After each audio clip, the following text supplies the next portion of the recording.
and I had the chance to see our friends. We just saw them, President and former First Lady Carter.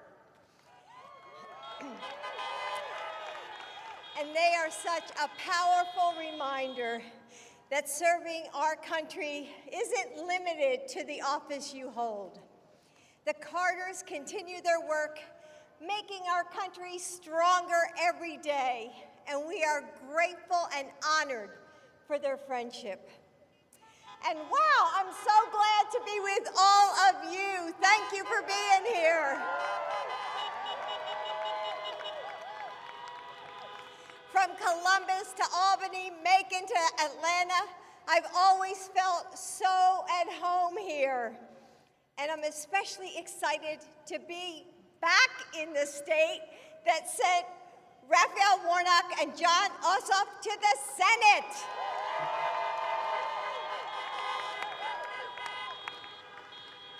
And you know, Georgia, we could not have passed the American Rescue Plan without you. In some ways, it's hard to believe that it's already been 100 days. Back in DC, we're still getting to know our new home, figuring out where the light switches are, and remembering to use coasters on the historic furniture. But in other ways, we've packed so much into the time that's just flown by. I've already traveled to schools and community colleges across the country, visited vaccine sites and military bases, and charted the course for our Joining Forces initiative. So thank you to all the military who are here. And that's just my office. Across the administration, we've made historic progress, all because of the historic leadership of my husband.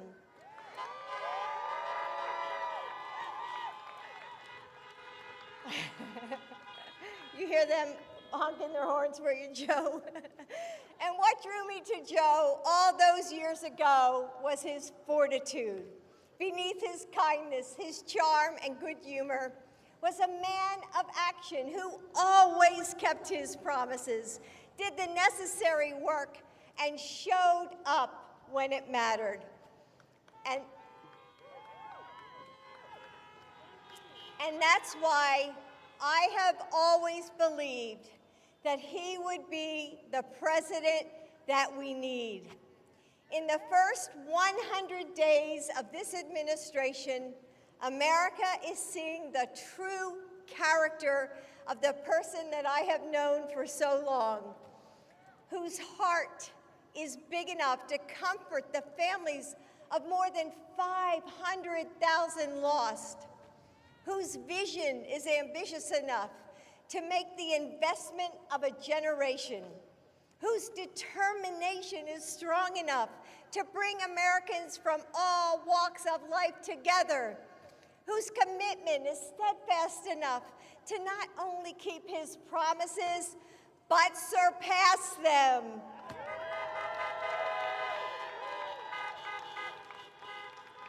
Joe is a man for this moment, and with his leadership, we are rising. I couldn't be more proud of what he's done in just 100 days, or more hopeful of what we are going to do next. Please help me in welcoming my husband, the President of the United States, Joe Biden.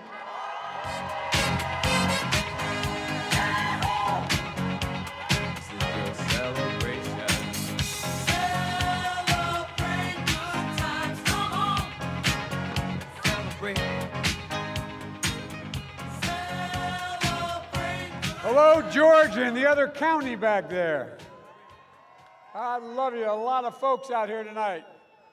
Well, I'm ready to go home because she never says that to me at home. This is worth the trip hearing that. I am Jill's husband, is obvious to everybody. I never get introduced as she's my wife. I'm her husband. And, I'm proud to be. I want to thank Longtime Tran for being with us tonight. His story is a story of an entire generation, but it's a story that goes back many generations, not just in South Vietnam and in Asia writ large, but all over the world. And America, it's the reason why we're strong. We are the most diverse democracy in the world. And there's not a single thing, I mean this from the bottom of my heart, there's not a single thing we can't do when we do it together. So thank you all. And I want to thank my friend, Keisha Lance Bottoms. And thanks to the Democratic members of Congress, Senator Ossoff and Warnock, Representative Sanford Bishop, an old friend, Hank Johnson, and Lucy McBath. And look, I want to make sure Representative Williams is here. I thought I saw her a moment ago. There you are, okay. And Representative Carolyn Bordeaux. You know, we need to work and help them keep their seats. It's important. We run the first round, but there's more coming up. And my good friend and DNC Chair Jamie Harrison from South Carolina. And Stacey Abrams, it could be anything she wants to be, from whatever she chooses to president. I want to thank you, Stacey, for empowering the people to vote and to make their voices heard. You've been amazing. And most of all, I want to thank you, the people of Georgia.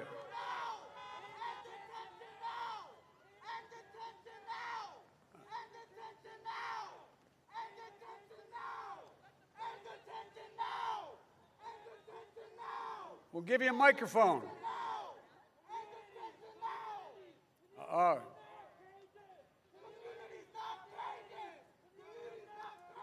Folks,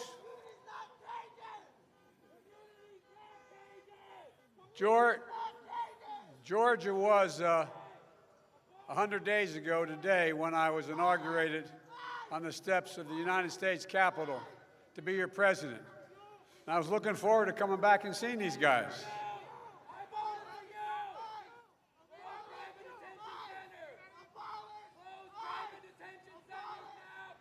I agree with you. I'm working on it, man. Give me another 5 days.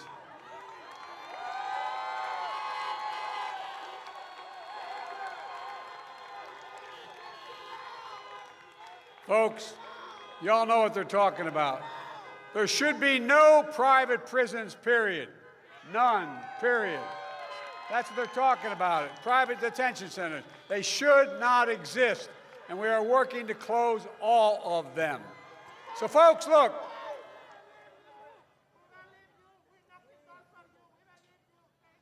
Thank you. All right. Thank you. All right. Okay. Let him go. No. I promise you. The only thing that's going to keep me from doing that is you keep moving. I promise you. Thank you. Folks. Look, it's been 100 days since I first sat at my desk in the Oval Office and went to work for you and the American people. I want to thank you. I want to thank the American people because I think we've gotten a lot done. I promised, even before I was sworn in, that I would get, in my first 100 days, 100 million COVID vaccine shots in people's arms. We've lost over 550,000 Americans. Well, we delivered over 220 million COVID shots in the first 100 days. We've vastly expanded access. We've got 100 million doses of vaccine, enough for every single American. And we've done it by getting vaccines to some 40,000 pharmacies across the country, 700 community centers. And now everyone over the age of 16 is now eligible to get vaccinated right away. So please do it. Get vaccinated now. Now. And we promise to deliver emergency relief to the millions of Americans who are in financial distress, and I might add, through no fault of their own. So we got out $1,400 checks to the American people, and we kept that promise. 85% of the households in America have gotten those checks. We've already sent out more than 160 million checks out the door.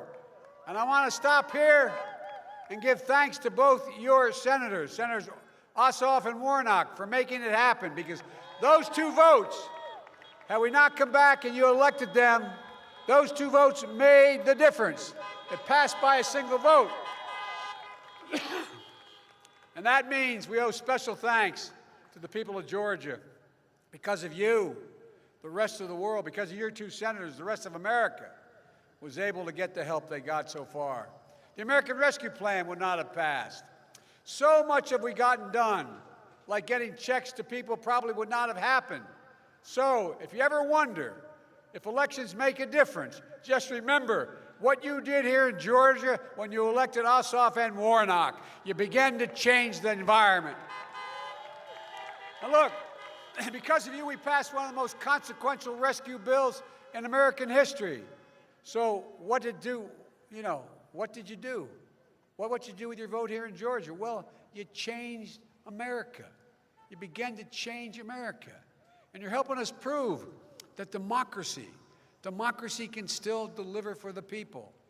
Look, I want to thank you for all of that. All of America wants to thank you, because here's what we mean by delivering for the people. We created, in the first 100 days, 1,300,000 new jobs. 1,300,000 jobs in 100 days.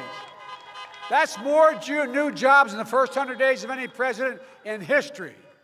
Folks, because of you. And we're here, just a few more things that we needed. We provided food and nutrition assistance for children and families so they don't go hungry. Rental assistance to keep people from being evicted from their homes. Loans to small businesses like Long to keep them open and people employed. And we made Georgia eligible to expand Medicaid, which means another 500,000 Georgians can be covered. Excuse me. Folks, health care should be a right, not a privilege in America. And here's the thing I'm most proud of. We are on track to cut child poverty in half this year by having passed the child tax credit. In half. But as much as we've done, we've got a lot more to do. That's why I proposed the American Jobs Plan. It's a once-in-a-generation investment in America. It's the biggest jobs plan in this country since World War II. And here's what it does. It creates jobs rebuilding and modernizing our roads, our highways, our bridges, our ports, our airports. It will provide clean drinking water for every American. There are 10 million homes in America. And there are 400,000 schools and daycare centers that have lead pipes where drinking the water is a danger. We're going to replace 100% of those nation's lead pipes and service lines so every child can have a turn at the faucet and know what they're drinking is clean water. Folks, we're going to provide reliable high-speed internet everywhere in America, including rural America. 15% of Georgia households do not have internet at all. We're going to change that. And those infrastructure projects are going to create millions of good-paying jobs just installing them. We also know that 2 million women have dropped out of the workforce during this pandemic. 2 million because too often they have to choose between whether or not they can get care for their child and their family or go to work. In the 21st century, infrastructure isn't just steel and concrete, it's people. And it's time we start paying people who come to our homes and care for people that love them and going to take care of them. And folks, you know, when a lot of people talk about climate, they forget to mention the most important word. I made a promise when I was down here running that I would, in fact, immediately rejoin the Paris Climate Accord on day one, which we did, and I would have, in the first 100 days, a climate summit here in America, inviting all the world's polluters and all the world's emitters, including the biggest nations in the world. And they came, everyone from Russia to China, to the European Union, to India, all of them. And you know what? What came across? every single one of those countries, whether they're going to meet their obligations or not, is finally understanding that taking care of saving the planet is going to create millions of good-paying jobs. Millions of good-paying jobs. We're going to put engineers and construction workers, electricians, electrical workers, building efficient buildings and homes.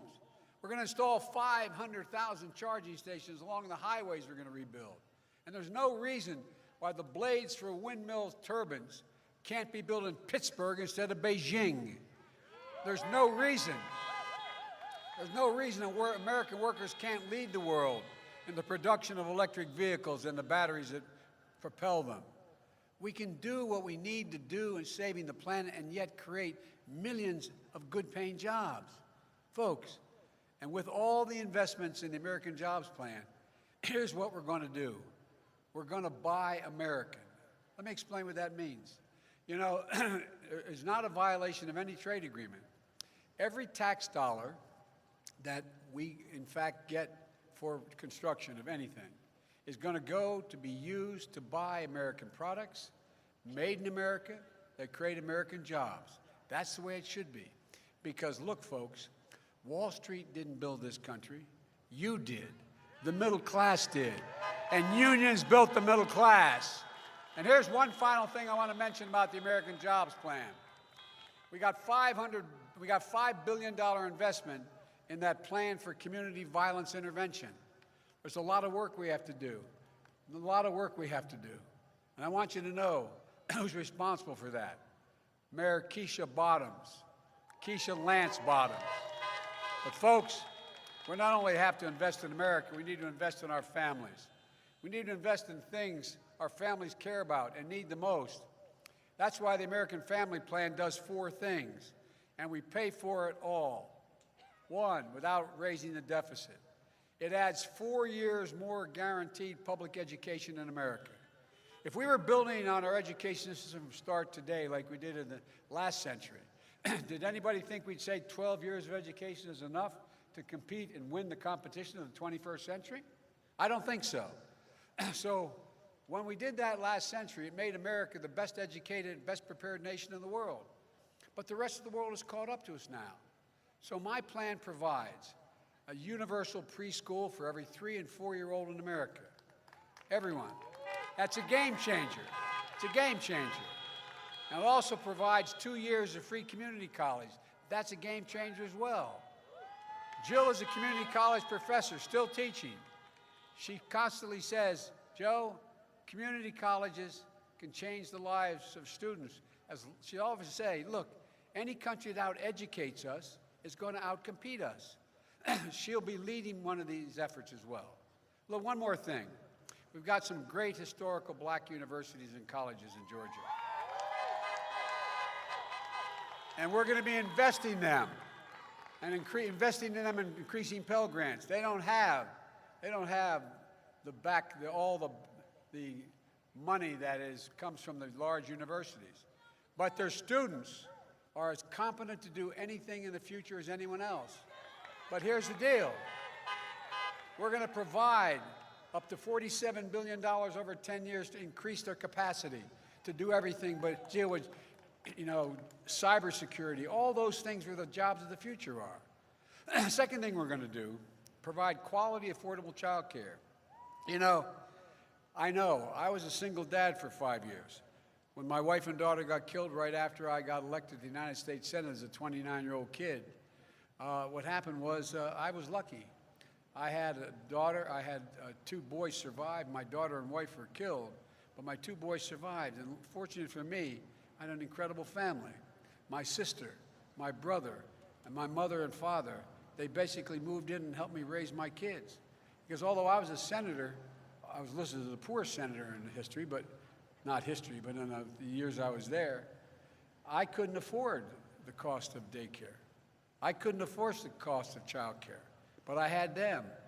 I don't know how I would have done it without them. So understand how important child care can be. Under my plan, most folks won't pay more than 7% of their income for child care as a max. And the folks who need it the most and can't afford it all won't have to spend a dime. That's important.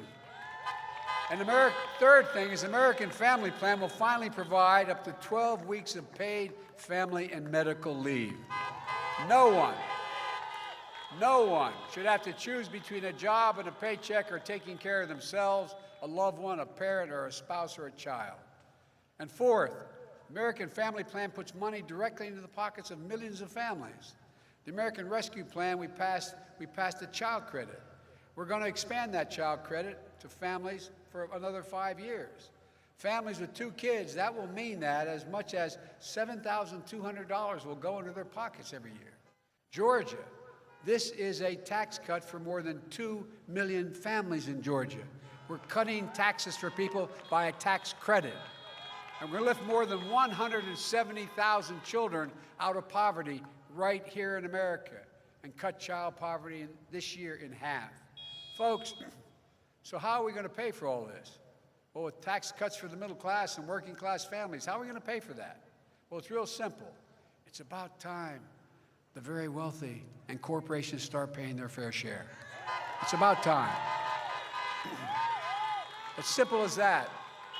And folks, I'm not going to bore you with the details, but I promise you, no one making under $400,000 a year is going to pay a single additional penny in tax. No one. As I said last night, the middle class and working people of this country are already paying enough in taxes. It's time for the richest 1% of Americans and corporate America to start to do their part. Let me just give you a simple fact. Last year, for example, 55 of our largest corporations in America paid $0 in federal tax. Zero. And they made $40 billion. Not a penny in tax. Folks, if in fact we had a minimum book tax for corporations, for the just the Fortune 500 companies, just a minimum tax of 15%, bet all you'd sign up for 15% tax right now. If in fact it was just 15%, we'd raise $230 billion. Pay for all this. So folks, I'm not trying to punish anyone, but we've got to make corporations making $40 billion paying zero is just not right. Something's seriously wrong here. Georgia, I think a lot of you know I ran for president saying we had to heal the soul of this nation. And that's what we have to do. And the conviction of George Floyd's murderer is now our opportunity to make some real progress to restore the soul of this country. And we can do it. We can act rational police reform. We can root out systemic racism in our criminal justice system. And with real plans I outlined today, we have a real chance to deliver real equity across the board to everyone, Black, white, Latino, Asian American. Good jobs, good schools, affordable housing, clean air, clean water. Look, being able to generate wealth and pass it down through generations is how most folks got there. But it means, how did most of the middle-class folks you know who are Caucasian or white, how'd they make it? Well, they were able to get enough money to buy a home, and they built equity in that home. And they built equity in that home, they passed it on. And they passed it on, and that's how you build wealth. Well, we're going to make sure that African Americans, as well as make sure that Latinos and Asian Americans are able to build that kind of wealth. Look, when the Vice President and I were in Atlanta last month, we met with leaders of the Asian American community in Georgia following the mass shootings here in Atlanta. It was a raw and powerful meeting and a very emotional moment. And some criticized me for speaking out nationally about that hate crime. Some criticized me for saying how ugly and sinister it was. Well, since then, because of the 2 senators you sent, among others, the United States Senate passed the COVID-19 Hate Crimes Act, protect Asian Americans and Pacific Islanders from the vicious hate crimes we've seen too often and too long. And it passed 94-1. So don't tell me we can't make progress. It's a first step, and we have a lot more to do. You know, that's right. If we are to truly heal the soul of America, we need to project that sacred right and protect it to vote. You know, in this state of Dr. King and John Lewis, you know how precious and how precarious the right to vote is. In November and then again in January, your vote changed the world, not just North, the world. But instead of celebrating that, it's being attacked. More people voted for president in 2020 than any time in American history, ever. And they did it in the middle of a pandemic. And you've seen what's happened here in Georgia with your state's laws. It's just wrong, wrong. And it's why we have to pass the voting rights protection laws coming through the Congress. Right now, H.R. 1 and the John Lewis Voting Rights Act both should be passed now.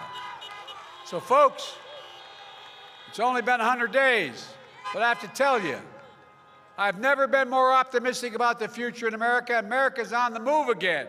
We're choosing hope over fear, truth over lies, light over darkness. And we're working again. We're dreaming again. We're discovering again. And we're leading the world again. And you're proving democracy can deliver for the people. We just need to remember who we are. We are the United States of America. And there's nothing we cannot do if we do it together. So let's stay together. God bless you all, and may God protect our troops. Thank you, Georgia. You know your love, keep on lifting higher, higher and higher. I said your love, keep on lifting. I see two guys in the back. I want to come up here. Now once I was downhearted, disappointment was my closest friend. But then you came and it soon departed. And you Raphael Warnock. this face again. That's why your love keep on lifting me higher. Senator Ossoff. Higher and higher. I said your love keep on lifting me higher and higher. All right.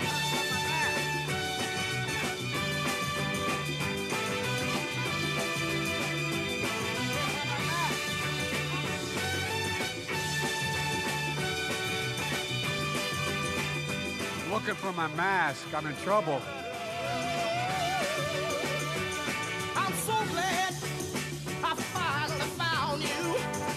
That's that one in a million, girl. And now with my loving arms around you, honey, I can stand up and face the world. Let me tell you, your love keep on lifting me higher, higher and higher.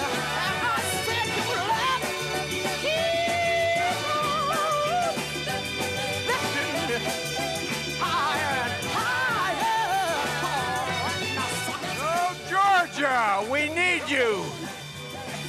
Keep my love going higher and higher. I said keep on lifting. Lift me up, mama. Keep on lifting. You know your love. Keep on lifting. Higher, higher and higher. I said your love. Keep on lifting. Higher and higher. Listen, now once I was downhearted. Disappointment was my closest friend. But then you came and it soon departed. And you know he never showed his face again.